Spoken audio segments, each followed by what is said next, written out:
வணக்கம் நேயர்களே. வெளிச்சம் பகுதியிலே தீர்வுகளை சிந்தித்து கொண்டிருக்கிற நமக்கு இன்றைக்கு ஒரு வித்தியாசமான தலைப்பு கிடைத்திருக்கிறது.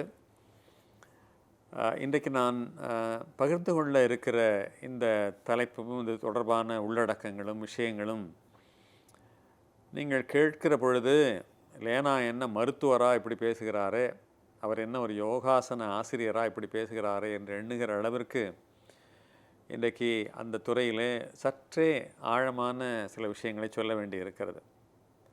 ஆனாலும் இறுதியிலே முடிக்கிற பொழுதோ நிறைவு செய்கிற பொழுதோ அல்லது பாதையிலேயோ எனக்கு ரொம்ப செல்லமான பெட் டாபிக் என்று சொல்லப்படுகிற செல்லமான விஷயமான நேரத்திலே தான் அதை கொண்டு போய் நான் முடிப்பேன். நான் சொல்லப்போகிற விஷயங்கள் சற்று சுயபுராணம் போல தோன்றினாலும் உங்களுக்கு அதில் விஷயங்கள் இருக்கின்றன என்பதனாலே இதை சற்று விரிவாக சொல்ல வேண்டிய அவசியம் இருக்கிறது. எங்களுடைய குடும்ப சரித்திரம், ஃபேமிலி ஹிஸ்ட்ரி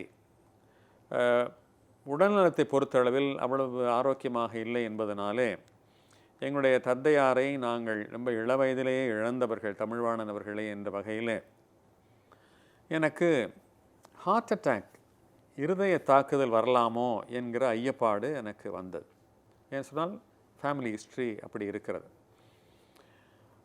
உடனே சென்னையில் இருக்கிற ஒரு புகழ்மிக்க மருத்துவமனையினுடைய ஒரு கிளைப்பிரிவை நான் அணுகினேன். அந்த மருத்துவமனை ரொம்ப வித்தியாசமானது.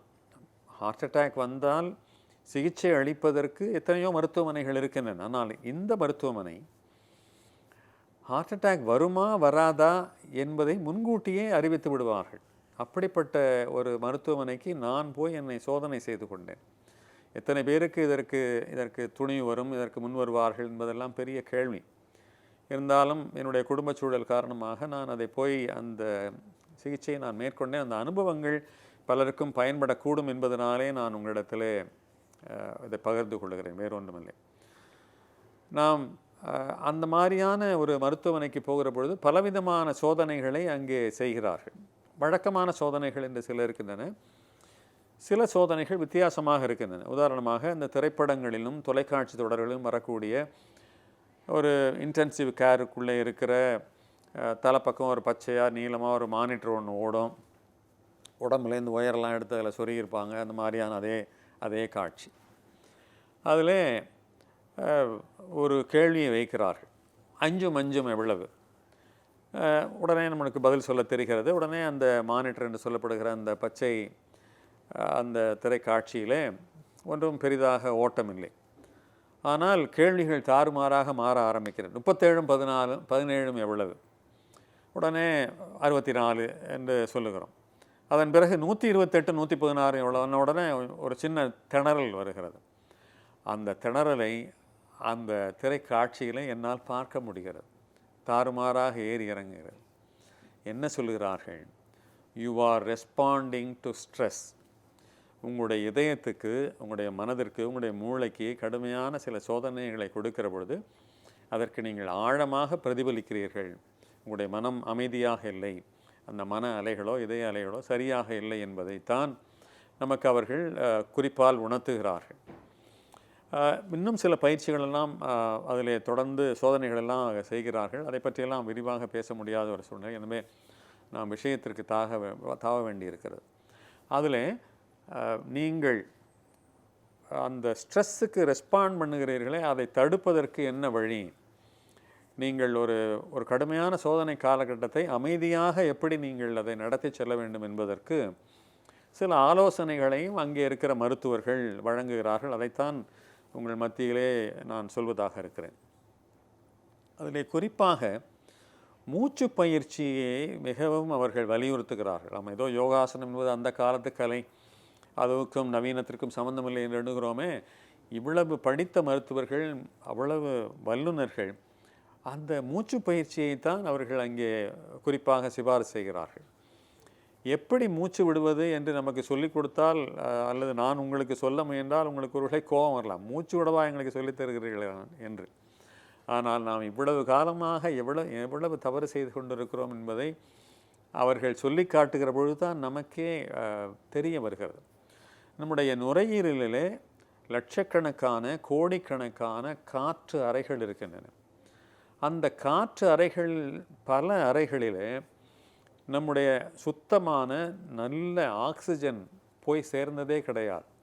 அவை கிட்டத்தட்ட கிடங்குகளாக கோடவுன்களாக நல்ல காற்றையே பார்க்காத ஆக்சிஜனே சந்திக்காத காற்றறைகளாக இருப்பதால் அவை நோயினுடைய கிடங்குகளாக ஆகிவிடுகின்றன என்று சொல்லுகிறார்கள்.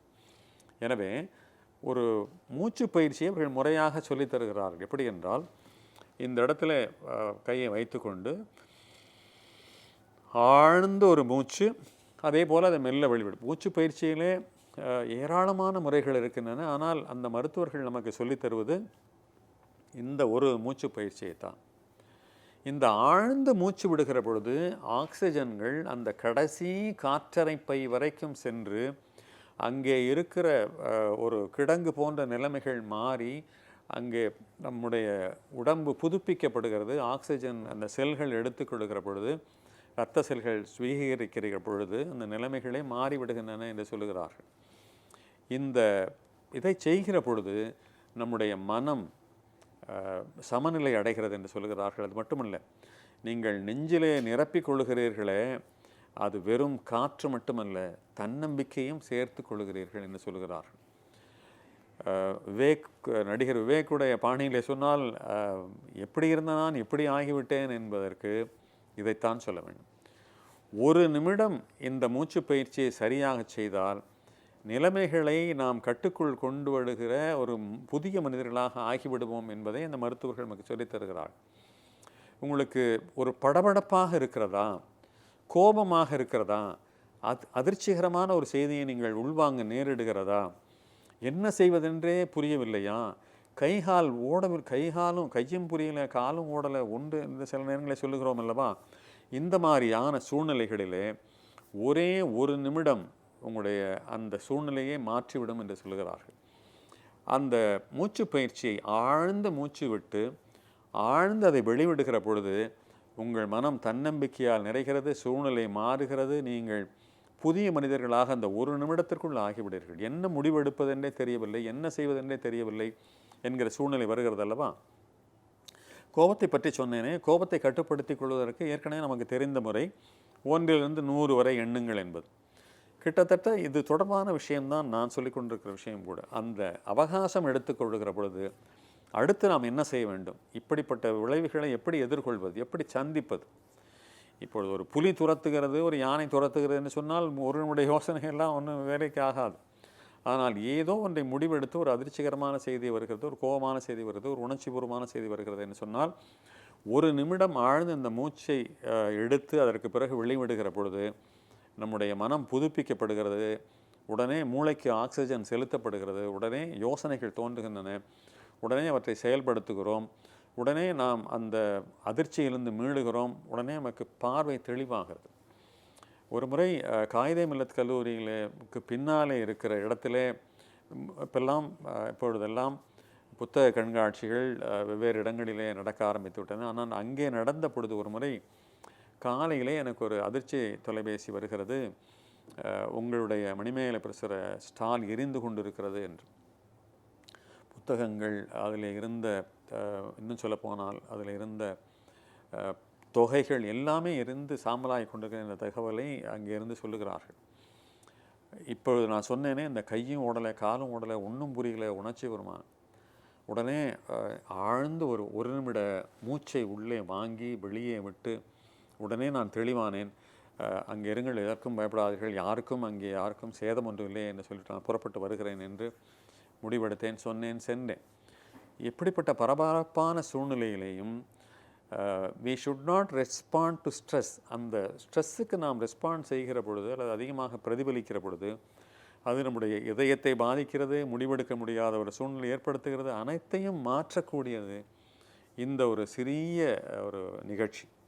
எனவே நாம் நம்முடைய இதய நுரையீரல்களில் இருக்கிற காற்று அறைகளை நாம் தன்னம்பிக்கையாலே நிரப்பிக் கொள்கிறோம், காற்றால் மட்டுமல்ல.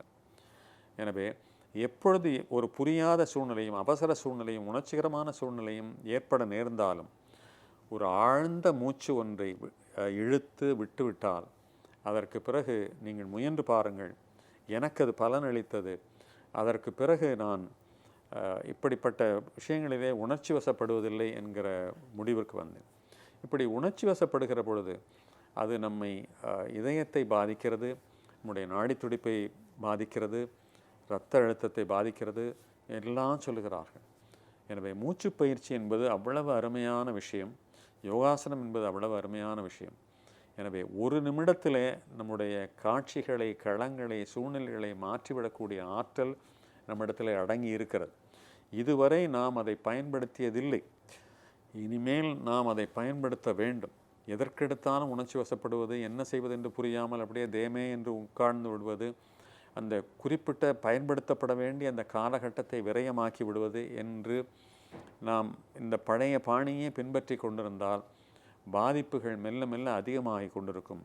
எனவே புதிய அணுகுமுறை, எப்படிப்பட்ட சூழ்நிலையிலும் நாம் நம்மை தூக்கி பழைய நிலைக்கு நிறுத்துவதற்கு இந்த ஆழ்ந்த மூச்சு பயிற்சி, ஒரு நிமிட மூச்சு பயிற்சி அந்த கணங்களையே மாற்றிவிடக்கூடியது என்பதை நம்புங்கள். நான் பின்பற்றி பலனடைந்திருக்கிறேன். நீங்களும் பலனடைய வேண்டும் என்கிற கோரிக்கையை உங்கள் மத்தியில் வைத்து இன்றைய நிகழ்வை நான் நிறைவு செய்கின்றேன். நன்றி, வணக்கம்.